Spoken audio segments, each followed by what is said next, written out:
راپۆرتێک سەبارەت بە پلانی نوێی مسر بۆ داهاتوی غەزە.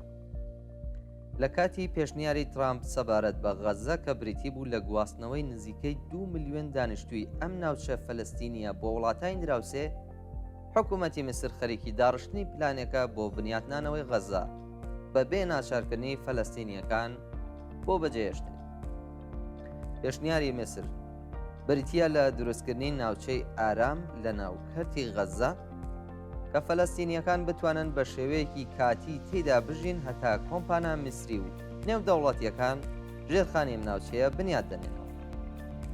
هەروەها ئەم پلانە جەخت لەسەر دامەزراندنی بەڕێوەبەرایەتێکی فەلەستینی دەکاتەوە کە سەر بە هیچ لایەنێکی ناکۆک نەبێت، واتە نە حەماس و نە دەسەڵاتی خۆبەڕێوەبەری فەلەستین، و بەرپرسیار بێت لە بەڕێوەبردننی ئەم ناوچەیە و چاوەدێریکردنی پرۆسەی بنیاتنانەوە.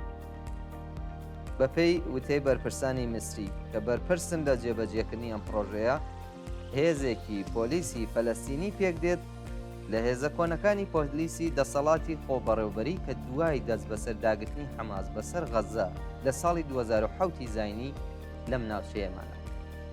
ئەم هێزە لەلایەن هێزەکانی میسر و وڵاتانی ڕۆژاواوە ڕاهێنانی پێدەکرێت و بەهێز دەکرێت. لەم راپۆرتەدا باز لە 3 قۆناغی بنیاتنانەوە دەکرێت.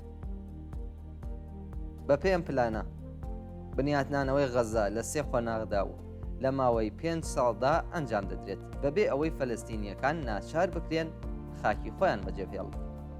لە قۆناغی یەکەمدا کە ماوەی زیندووکردنەوەی سەرەتایی 6 مانگە دەبێت، 3 ناوچەی ئارام لە ناو غەزە دیاری دەکرێت بۆ ئەوەی فەلەستینیەکان خۆی بگوازرێنەوە. ئەم ناوچانە بە خانووی کاتی و پەناگا ئامادە دەکرێن و یارمەتیە مرۆییەکانی بۆ دەنێردرێت. زیاتر لە 30 کۆمپانیای مسری و نێودەوڵەتی لە کردەوەکانی لابرنی پاشماوە و بنیاتنانەوەی ژێرخانی غەزە بەشداری دەکەن. بەرپرسان دەڵێن ئەم پرۆژەیە هەزاران هەلی کار بۆ دانیشتوانی غەزە دروست دەکات. بەپێی بەرپرسانی مسری و دیپلۆماتکارانی عەرەب و ڕۆژاوا، هەروەها بژاردەکانی دابینکردنی دارایی بنیاتنانەوە لەوانە بەستنی کۆنفرانسێکی نێودەوڵەتی لەژێر لێکۆڵینەوەدا. بڕیارە بەرپرسانی مسر، سعودیە، قەتەر، ئیمارات و ئوردون ئەم پێشنیارە لە کۆبوونەوەیەک لە ڕیاض لەم هەفتەیەدا تاوتوێ بکەن و دواتر لە کۆبوونەوەی سەرانی عەرەب لە کۆتایی ئەم مانگەدا بیخەنەوە. لە درێژەدا باز لە هەڵوێستی ئیسرائیلە. بنیامین نەتانیاهۆ سەرۆکوەزیرانی ئیسرائیل هەر ڕۆڵێکی حەماسیان دەسەڵاتی خۆبەڕێوەبەری لە بەڕێوەبردننی غەزە ڕەتی کردوێتەوە و لە هەمان کاتدا هیچ جێگرەوەیەکی ڕوونیشی تا ئێستا پێشکەش نەکردو. لەم نێوەندەدا حەماس لە دواییدا ڕایگەیاندووە کە ئامادەیە دەست لە دەسەڵات هەڵبگرێت لە غەزە. عەبدولەتیف ئەلقانوع وتەبێژی حەماس ڕۆژی یەکشەممە بە ئاژانسی هەواڵی ئاسوشێتێت پرێسی ڕاگەیاند کە ئەم گروپە حکوومەتێکی یەکێتی نیشتمانی بەبێ بوونی حەماس یان لیژنەیەک لە تەکنۆکراتەکان بۆ بەڕێوەبردننی ئەم ناوچەیە قبوڵ دەکات. لەلایەکی ترەوە دەسەڵاتی خۆبەڕێوەبەری فەلەستین کە بەشێک لە کەناری ڕۆژاوا بەڕێوە دەبات تا ئێستا دژی هەر پلانێک سەبارەت بە غەزە بووە کە بەشداری دەسەڵاتی خۆبەڕێوەبەری تێدا نەبێت. ئەم پێشنیارە لە کاتێک داخراوەتە ڕووکە غەزە لە قۆناغێکی هەستیار نزیک دەبێتەوە.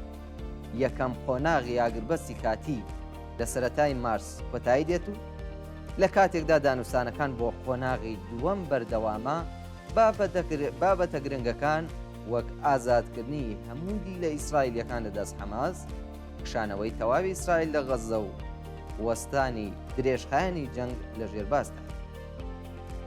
بەبێ گەیشتن بە ڕێکەوتن لەسەر ئەم بابەتان، جێبەجێکردنی هەر بەرنامەیەک بۆ بنیاتنانەوەی غەزە ناممکن دەبێت، چونکە دیاریکردنی شارەنووسی دۆخی بەڕێوەبردننی ئەم ناوچەیە لە درێژخاییندا پێویست.